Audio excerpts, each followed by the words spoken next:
नमस्कार, नवतेज टीवी की खास पेशकश में आप सभी का स्वागत है और मैं आपके साथ हूं चंदा यादव। वास्तुशास्त्र प्रकृति और ऊर्जा के नियमों पर आधारित भारतीय संस्कृति का एक प्राचीन विज्ञान है, जिसे अधिकांश हिंदू धर्म में लोग घर बनाते या घर में चीजें व्यवस्थित करते समय ध्यान में रखा जाता है। इसका उद्देश्य प्राकृतिक और उपयोगितापूर्ण शक्तियों का संचार और संतुलन सुनिश्चित करना है। यह शास्त्र मानता है कि प्राकृतिक ऊर्जा के सही तरीके से इस्तेमाल से घर में सुख, शांति और समृद्धि होती है। आज का हमारा विषय यही है, यानी कि वास्तु, खास करके आपके मास्टर बेडरूम का। इस पर हम चर्चा करेंगे। इसके लिए हमारे स्टूडियो में मौजूद है योगेश व्यास, जो कि डॉक्टर हैं और एक मशहूर एस्ट्रोलॉजर भी हैं। बहुत बहुत स्वागत है आपका योगेश व्यास जी हमारे स्टूडियो में। और सबसे पहले आपसे जानना चाहेंगे कि आज का हमारा टॉपिक है, हमारा विषय है मास्टर बेडरूम को लेकर, जो कई लोगों के मन में बहुत ज़्यादा सवाल होता है कि अपना मास्टर बेडरूम किस तरीके से बनाया जाए, किस दिशा में बनाया जाए। मास्टर बेडरूम घर का जो मुखिया रहता है उसका शयन कक्ष माना जाता है। तो घर के नैऋत्य कोण में, यानी कि जो दक्षिण पश्चिम का जो कोना है वो नैऋत्य कोण के नाम से जाना जाता है। तो मास्टर बेडरूम को उस नैऋत्य कोण में ही स्थापित करना चाहिए।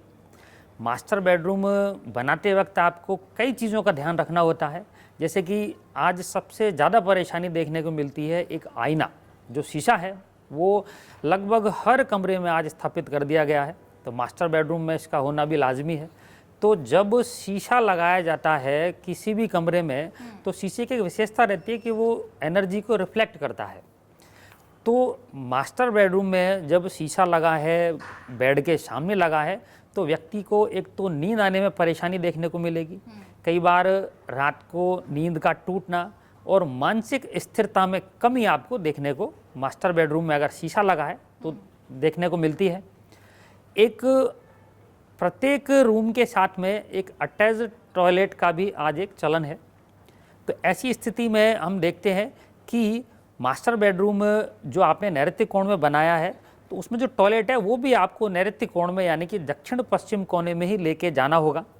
टॉयलेट जब गलत दिशा में बना होता है तो उसका पूरा प्रभाव आपको घर के सदस्यों पर देखने को मिलेगा, और उसमें सबसे ज़्यादा जो प्रभाव है जो घर का मुखिया है वहाँ आपको देखने को रहेगा।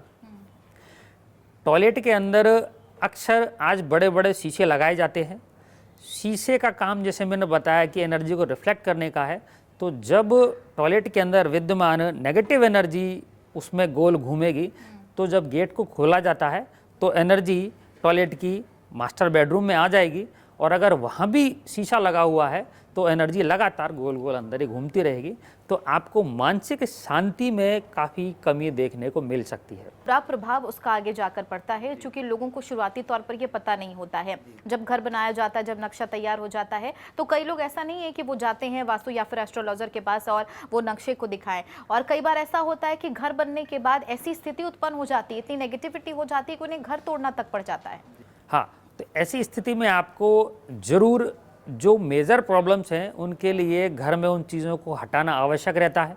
मास्टर बेडरूम के आपको मैं एक प्रश्न और बता देता हूँ, आंसर अक्सर जो हमसे पूछा जाता है कि घर में कोई व्यक्ति घर को लीड कर रहे थे, अब वो रिटायर हो गए या तो अपने व्यवसाय से या फिर अपनी जॉब से, तो जो बड़ा लड़का है अब वो उस मास्टर बेडरूम का यूज़ करना शुरू कर देता है। तो ये स्थिति ठीक नहीं है। मास्टर बेडरूम आप घर के ऊपर फिर से एक और बनवाएं, उसको भी नैऋत्य कोण में दक्षिण पश्चिम के हिस्से में बनवाएं, और घर का जो बड़ा बेटा है जो घर को लीड कर रहा है, तो उस मास्टर बेडरूम को घर के बड़े बेटे को ऊपर वाले जो कक्ष है, ऊपर वाले तल पर जो कक्ष है, उसमें जाके स्थापित करना चाहिए। कि जो घर का मुखिया है वो अगर उस वॉशरूम को या फिर बेडरूम को यूज कर रहा है तो कोई दूसरा उसे इस्तेमाल ना करे। देखिए, मास्टर बेडरूम घर के जितने लोग घर को होल्ड कर रहे हैं उनके हिसाब से वो बनाने होते हैं। कई बार घर में दो बेटे हैं जो पूरे घर को चला रहे हैं, तो आपको नीचे जो मुखिया है मेन उसका रहेगा, उसके ऊपर बड़े बेटे का रहेगा, और उसके ऊपर छोटे बेटे का रहेगा। ठीक है। अगर मास्टर बेडरूम की बात कर ले तो कोण का आपने जिक्र किया, कोण कई प्रकार के होते हैं। अगर आग्नेय कोण की बात कर ले तो किस तरीके से उसका नकारात्मक प्रभाव पड़ता है, क्या कुछ उसका खामियाजा, अगर उस कोण का ध्यान ना दे लोग तो उसको क्या कुछ खामियाजा भुगतना पड़ सकता है? जी, आग्नेय कोण में बता दूं आपको, जो दक्षिण पूरब का जो कोना है वो आग्नेय कोण के नाम से जाना जाता है। आग्नेय कोण में अग्नि तत्व का वास रहता है। ज्योतिष के हिसाब से शुक्र ग्रह इसका स्वामी रहता है। आग्नेय कोण में जब बेडरूम बनाया जाता है तो वहाँ पे अग्नि की अधिकता होने के कारण व्यक्ति के अंदर ब्लड प्रेशर की समस्या देखने को मिलती है, डायबिटीज़ की समस्या देखने को मिल सकती है। वहाँ पर नींद का कम आना, लोगों के अंदर ऊर्जा इतना ज़्यादा रहना कि विचारों के स्थिरता में कमी देखने को मिलती है। अगर मास्टर बेडरूम को आग्नेय कोण में स्थापित कर दिया जाए तो वहाँ पर जो कपल है उनके अंदर वैचारिक सामंजस्य में आपको काफ़ी कमी देखने को मिलेगी। इसलिए आग्नेय कोण में कभी भी मास्टर बेडरूम नहीं बनाना चाहिए। आग्नेय कोण में सोने पर व्यक्ति की दुर्घटनाओं की भी संभावना अक्सर बनी रहती है। आग्नेय कोण में यदि मास्टर बेडरूम बना लिया गया है तो पूरा प्रयास करें कि आपको अपने बेड को दक्षिण की दीवार की ओर खींच के लाना है, वहाँ उसको स्थापित करना है। आग्नेय कोण में आप सफ़ेद रंग का पेंट कराएं, जो पर्दे लगे हैं वो आप सफ़ेद रंग के कराएं। आग्नेय कोण में एक तो किसी भी कंडीशन में आईने का प्रयोग नहीं करना है। यानी कि आग्नेय कोण में खास करके रंग रोगन का भी ध्यान देना जरूरत है। वायव्य कोण की बात कर ले तो वायव्य कोण का किस तरीके से फल होता है? जी, उत्तर पश्चिम का जो कोना है वो वायव्य कोण के नाम से जाना जाता है। वायु उसका तत्व है कोने का और चंद्रमा इस कोने का स्वामी ग्रह माना जाता है। तो वायु हल्का है, चलायमान है, चंद्रमा भी चलायमान माना जाता है। तो इस कोने में जो लोग ट्रैवलिंग की जॉब करते हैं वो रह सकते हैं। जिन घरों में बच्चों की शादी में परेशानी आ रही है तो उन बच्चों को इस वायव्य कोण में सुलाना चाहिए, शादी के जल्दी योग बनना शुरू होते हैं। फैक्ट्रियों में भी जो बना हुआ कच्चा माल है उसको वायव्य कोण में स्थापित करना चाहिए, उसके जल्दी से निकलने की संभावनाएं बनती हैं। और जो आप देखते हैं शोरूम वगैरह, वहाँ भी जो चाहते हैं कि कोई महंगे जो आइटम है जिनको जल्दी निकल जाना चाहिए, अगर स्टॉक रहेगा तो परेशानी होगी, तो उनको भी वायव्य कोण में स्थापित करना चाहिए। एक तो ये बात करें यहाँ पे अपने बेडरूम की, तो बेडरूम अगर मास्टर बेडरूम अगर वायव्य कोण में बनाया जाता है तो व्यक्ति के अंदर स्थिरता की काफ़ी कमी देखने को मिलती है। वायव्य कोण में अगर दोष रहेंगे तो व्यक्ति को कोर्ट कचहरी से संबंधित परेशानियां देखने को मिलेंगी, स्वास्थ्य में भी आपको गिरावट देखने को मिलेगी। तो प्रयास करें कि वायव्य कोण में मास्टर बेडरूम या कोई बेडरूम नहीं बनाया जाए। और घर के जो लोग विदेश जाके नौकरी करना चाह रहे हैं या घर से दूर जाके नौकरी करना चाह रहे हैं, जैसे मैंने बताया कि वायव्य कोण में रहने में व्यक्ति के अंदर स्थिरता की काफ़ी कमी देखने को मिलती है, तो वो व्यक्ति जो नौकरी के लिए बाहर जाना चाहते हैं, विदेश जाना चाहते हैं, उनको वायव्य कोण में स्थापित करें।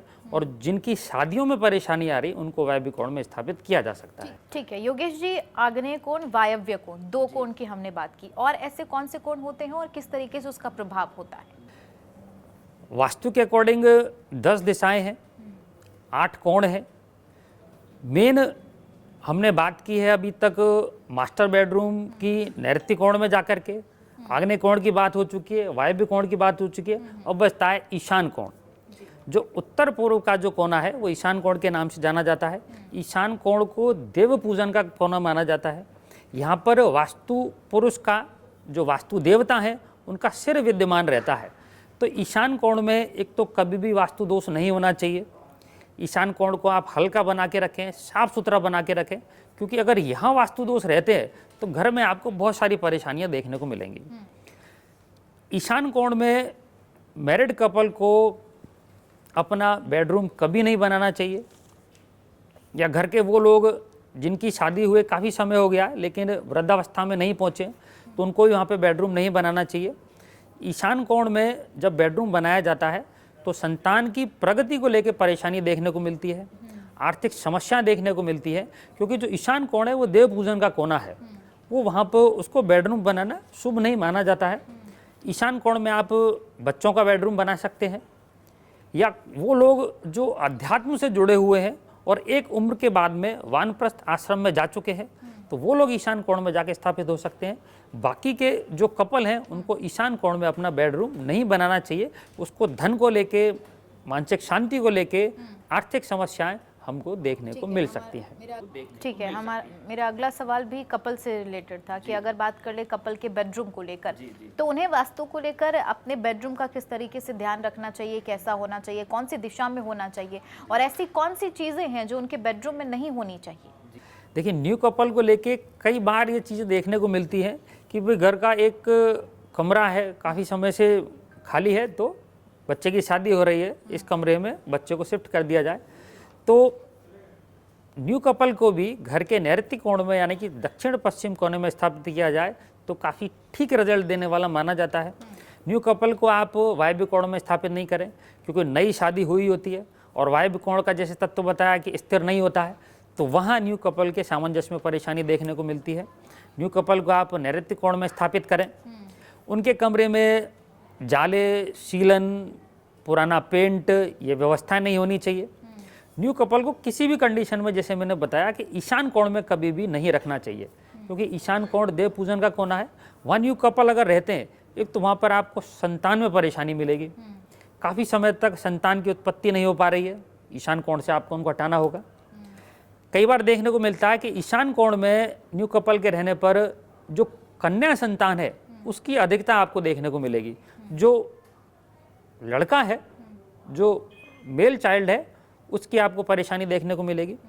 कई बार संतान पैदा हो जाती है, लेकिन संतान के स्वास्थ्य में परेशानी देखने को मिलती है।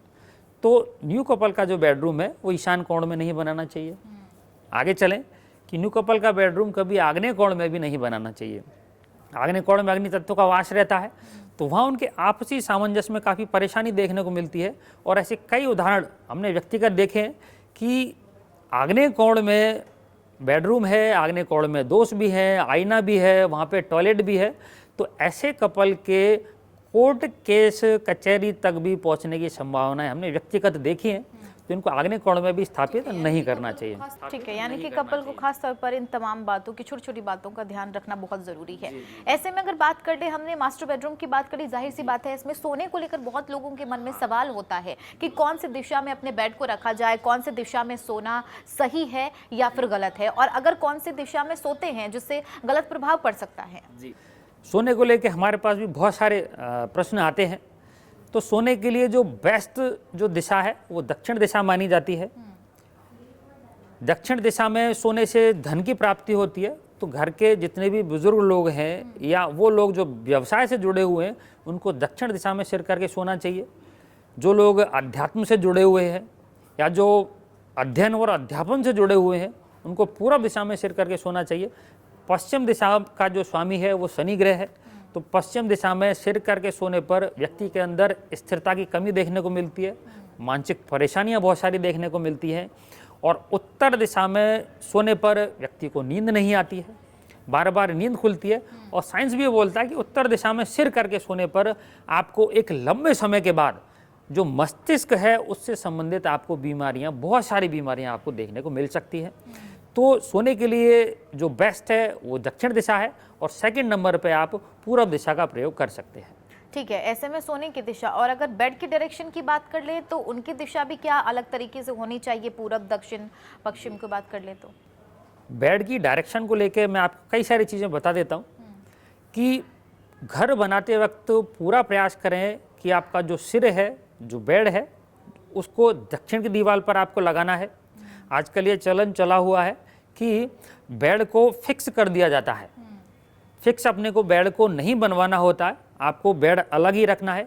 एक बेड के अंदर जो सिर है वहाँ पे एक बॉक्स की व्यवस्था आपको कंपलसरी रखनी होती है। आजकल वो बेड को फिक्स कर दिया जाता है और बॉक्स वहाँ से हटा दिया गया है। एक तो ये रखें। दूसरा, आपको पूरा प्रयास करना है कि जो कमरे का दरवाज़ा है वो सीधे बेड के सामने कभी भी नहीं खुलना चाहिए। बेड के सामने दरवाज़ा नहीं खुलना चाहिए, बेड की साइड में से भी दरवाज़ा कभी नहीं खुलना चाहिए। दूसरा, टॉयलेट का दरवाज़ा भी बेड के बिल्कुल सामने नहीं खुलना चाहिए। कई बार ऐसा होता है कि लोगों के बेड के पीछे से टॉयलेट का दरवाज़ा खुल रहा होता है, तो ऐसी स्थिति में व्यक्ति के अंदर आपको कई सारी बीमारियां देखने को मिलेंगी। और दरवाज़ा अगर सिर के पीछे से खुल रहा है टॉयलेट का, तो आपको गंभीर बीमारियों के परिणाम भी भुगतने पड़ सकते हैं। टॉयलेट को लेकर, वॉशरूम को लेकर अगर बात कर ले तो ऐसा होता है कि अभी आप देखें तो ज़्यादातर घरों में रूम के अंदर ही वॉशरूम, बाथरूम कहीं ना कहीं देखा जाता है, ताकि लोगों को ज़्यादा दूर ना जाना पड़े, सब सुविधा देखते हैं। और ऐसे में आपने बताया कि अगर रूम में वॉशरूम होता है, टॉयलेट होता है, तो उसका प्रभाव गलत पड़ता है। ऐसे में अगर वॉशरूम की डायरेक्शन की बात कर ले तो कहाँ होनी चाहिए अगर रूम में ना हो, और अगर रूम में होता है तो उसके क्या क्या गलत प्रभाव पड़ते हैं? देखिए, टॉयलेट की वैसे एक सही जो दिशा है वो वायव्य कोण मानी जाती है। जो उत्तर पश्चिम का जो कोना है, आप प्रयास करेंगे टॉयलेट वहीं बनाया जाए। नैऋत्य जो कोण है, मास्टर बेडरूम आपने नैऋत्य कोण में बनाया है, लेकिन अगर वहाँ पे टॉयलेट बना दिया जाता है तो नैऋत्य कोण का जो स्वामी है वो राहु ग्रह को माना जाता है, तो वहाँ पर राहु ग्रह एक्टिव होगा। और किसी व्यक्ति की कुंडली में राहु ग्रह पहले से ही खराब है और उसका जो टॉयलेट नैऋत्य कोण में बना हुआ है, तो आपको राहु से संबंधित बहुत सारी परेशानियां देखने को मिलेंगी, जैसे कि घर में अकस्मात दुर्घटनाएं, कोई कोर्ट कचहरी का केस लगना, व्यक्ति के बदनामी होना, पैसे का रुकना, यह आपको देखने को मिल सकता है। टॉयलेट में, मास्टर बेडरूम में आप प्रयास करें कि हर कमरे में टॉयलेट नहीं होना चाहिए, अगर बनता है तो वायव्य कोण में बनाने का प्रयास करें। और आपको ये देखना है कि टॉयलेट के अंदर आपको किसी भी मिरर का प्रयोग नहीं करना है, मास्टर बेडरूम में भी आपका मिरर का प्रयोग नहीं करना है। अब टॉयलेट में मिरर की आवश्यकता रहती है तो आप ये देखें कि वहाँ पर किसी अलमारी के अंदर मिरर को लगाएं, जब आपका उपयोग हो अलमारी को खोलिए, मिरर को काम में लें, फिर अलमारी को आप लगा दें। ठीक है योगेश जी, मेरा अगला सवाल भी इसी से जुड़ा था कि अगर रूम में शीशे रखना गलत है, यानी कि मिरर आप नहीं रख सकते, ड्रेसिंग टेबल नहीं रख सकते हैं, तो कहाँ पे रखें? क्योंकि अभी आपने कहा कि अलमीरा में मिरर आप लगा सकते हैं, क्या वो सही रहेगा? क्या उसका किसी तरीके से गलत प्रभाव नहीं पड़ेगा? हाँ, आपका अगर कमरे में मिरर लगाना कंपलसरी है, बेहद आवश्यक है, तो आप कोशिश करें कि उसको पूरब की दीवार पे या उत्तर की दीवार पे स्थापित करें। लगाने के बाद में आपको पूरा प्रयास करना चाहिए कि उसके आप एक मोटा सा एक बड़ा एक कर्टन लगा दें, जिससे वो पूरा मिरर जो ढक जाए। आपको जब मिरर को काम में लेना है, आप कर्टन हटाइए, मिरर को काम में लीजिए, मिरर को वापस ढक दीजिए। दूसरे तरीके से आप अलमीरा के अंदर अगर मिरर लगाते हैं तो उसको लेकर कोई परेशानी आपको देखने को नहीं मिलेगी। जी ठीक है, अब स्टूडेंट को लेकर, छात्र हैं हमारे, जो बच्चे हैं, युवा पीढ़ी हैं, जो भविष्य है हमारे देश की, उनके कमरे को लेकर बात कर लें तो अधिकतर देखिए आप पेरेंट्स भी बहुत ज़्यादा टेंशन में हो जाते हैं कि इनके कमरे को किस तरीके से बनाया जाए। वहाँ अगर बात कर लें तो बच्चे का मास्टर बेडरूम कैसा होना चाहिए, बच्चे का बेडरूम कैसा होना चाहिए, किस जगह पर होना चाहिए, और ऐसी कौन कौन सी महत्वपूर्ण चीज़ें हैं जो उनके रूम में जो है, जो बेडरूम में है, होना चाहिए? देखिए, बच्चों का जो कमरा है, जैसे मैंने बोला कि आध्यात्म का जो कोना है वो ईशान कोण माना जाता है, उत्तर पूरब का जो कोना है उस कोण में जाके बच्चों के कमरे को बनाना चाहिए। वहाँ पर जब आप बच्चों को रखें तो पूरा प्रयास करें कि उनके जो बेड पे जो सिर का जो डायरेक्शन है वो पूरब दिशा की ओर होना चाहिए। बच्चों का जो स्टडी टेबल है वो भी आपको उत्तर और पूरब दिशा में ही लगाना चाहिए। बच्चों के कमरे का जो रंग है, आप एक बार किसी एक ठीक एस्ट्रोलॉजर के पास जाके दिखाएं कि बच्चे की कुंडली में कारक ग्रह कौन से हैं। अगर कारक ग्रह सूर्य बनता है, मंगल बनता है, इस तरीके से गुरु बनता है, शुक्र बनता है, तो आपको पिंक कलर या आप एक येलो कलर, क्रीम कलर आप बच्चों के कमरे में कराएं। बच्चों के कमरे में डार्क कलर आपको नहीं कराने होते हैं, क्योंकि उससे बच्चों का जो मन है वो इधर उधर भटकता है। बच्चों के कमरे में खेलने की कोई वस्तुएं नहीं होनी चाहिए, उससे भी बच्चों का मन भटकता है। बच्चों के कमरे में आजकल जैसे एसी का जो चलन चला है, तो एसी अगर लगाना हो आपको तो उसको आपको आग्नेय कोण में ही स्थापित करना चाहिए। बच्चों के कमरे में आप एक हस्त निर्मित एक गुरु का एक वैदिक यंत्र स्थापित करें। सरस्वती जी की आप एक माता की एक तस्वीर वहाँ पर आप लगा सकते हैं, और एक पूरा प्रयास करें कि बच्चे जब पढ़ाई करते हैं तो उनका जो चेहरा है या तो वो पूरब की तरफ ही रहेगा या वो उत्तर की तरफ रहेगा। बच्चों की जो कुर्सी है उसके पीछे आपको एक सॉलिड दीवार रखनी है। गेट के सामने बच्चे की कुर्सी को कभी नहीं आना है, गेट के सामने बच्चे के टेबल को भी कभी नहीं आना है। पीछे अपने को एक मजबूत दीवार को बनाकर रखना होगा, जिससे कि बच्चे को पढ़ाई में आसानी हो सके। आपको मैं एक बहुत अच्छी चीज़ बताता हूँ कि कुछ लोग विदेश जाके पढ़ना चाहते हैं, तो ऐसे बहुत सारे स्टूडेंट हैं जिनको विदेश जाने की इच्छा है, तो उनको अपने कमरे में एक ग्लोब स्थापित करना चाहिए, और ग्लोब में जिस कंट्री में वो जाके पढ़ना चाहते हैं तो ग्लोब में उस कंट्री को उनको अपने सामने रखना चाहिए, तो इससे भी उनको सकारात्मक परिणाम देखने को मिलेंगे। ठीक है योगेश जी, आपने बताया कि बच्चों के कमरे में स्टडी टेबल जहां रखा जाए वो खासतौर पर उसका विशेष ध्यान रखना चाहिए। कलर को लेकर आपने बताया कि पेंटिंग करें तो आप लाइट कलर करें, डार्क कलर ना करें। ऐसे में अगर विशेष कलर की बात कर ले, पेंटिंग की बात कर ले, तो बुजुर्गों को लेकर क्या कोई खास तरीके से इसको ध्यान में रखा जा सकता है? अगर उनके रूम की बात कर ले तो उनके रूम के डायरेक्शन कैसा होना चाहिए, कलर कैसा होना चाहिए? देखिए, बुजुर्ग जब वानप्रस्थ आश्रम में प्रवेश कर चुके हैं तो आप उनको ईशान कोण में स्थापित कर सकते हैं। ईशान कोण का जो स्वामी ग्रह है वो गुरु है, तो आप उसमें पीला रंग करा सकते हैं, क्रीम कलर आप वहाँ पे करा सकते हैं। उनके कमरे में आप हल्के रंग के पर्दों का प्रयोग करें, चादर जो है उनके हल्के रंगों का प्रयोग करें। चादर को लेकर मैं आपको सबके लिए ही बता देता हूँ कि जिन लोगों की कुंडली में जैसे प्रबल मांगलिक दोष है, शनि को लेकर के प्रबल समस्या है, तो उनको गहरे रंग के लाल बेडशीट का प्रयोग नहीं करना होता है। शनि को लेकर परेशानी है तो नीले रंग की चादर का उनको प्रयोग नहीं करना होता है। तो ये आपको किसी एस्ट्रोलॉजर के माध्यम से जान लेना चाहिए। और बुजुर्गों के कमरे में जो ईशान कोण है वहीं पे उनको देवता का या मंदिर को वहाँ पे स्थापित करना चाहिए। कई बार देखने में आता है कि कुछ लोग अपने बेडरूम में मंदिर की स्थापना कर लेते हैं, जो कि बेहद खराब माना जाता है। ऐसी स्थिति में आप उनके घर में मानसिक परेशानी के साथ भी जो आपसी सामंजस्य में उसमें आपको परेशानी देखने को मिलेगी। ठीक है, यानी कि खास तौर पर हमें कलर और अपने बेडशीट, चादर, ये सब तमाम चीज़ों का भी ध्यान रखना है। आपने राशि को लेकर बताया, क्या विशेष राशियों के लिए विशेष तरीके का कोई वास्तु है क्या? अगर विशेष तरह के अगर बात करें, किसी का मीन है, किसी का कर्क है, वो राशि की अगर बात करें तो उनका बेडरूम क्या कोई खास तरीके से होना चाहिए? क्या कुछ बातों का उन्हें ध्यान रखना चाहिए? देखिए, राशि के अनुसार बेडरूम के कलर की हम बात कर सकते हैं। राशि के अनुसार आप देखेंगे जब कुंडली दिखाई जाती है तो उसमें कुछ कारक ग्रह होते हैं। कारक ग्रह यानी कि जो केंद्र और त्रिकोण के स्वामी ग्रह माने जाते हैं, उनकी स्थिति लग्न कुंडली में मजबूत है और नवांश कुंडली में अगर वो जाके मजबूत हो जाते हैं तो उन ग्रहों से संबंधित उन रंगों को कमरे में किया जा सकता है, वो पेंट इस्तेमाल किए जा सकते हैं, जिससे कि वो जो ग्रह हैं वो वहाँ पे जाके व्यक्ति के जीवन में एक्टिव हो जाते हैं। जैसे कि मैं आपको बताऊं कि राजनीति से जुड़ा हुआ जो एक दिशा है वो दक्षिण दिशा मानी जाती है। तो जो व्यक्ति राजनीति से जुड़े हुए हैं या जो समाज सेवा से जुड़े हुए हैं, तो उन लोगों को अपने कमरे की या अपने पूरे घर की दक्षिण दिशा को लाल रंग से कर लेना चाहिए। या तो आप वहाँ पे लाल पेंट करा दें, नहीं तो आप लाल वॉलपेपर का भी आप प्रयोग कर सकते हैं। तो जब वो दिशा एक्टिव होगी तो व्यक्ति को राजनीति में या व्यवसाय में काफ़ी सारे सकारात्मक परिणाम देखने को मिलेंगे। घर का जो मुखिया का हमारा विषय यही है।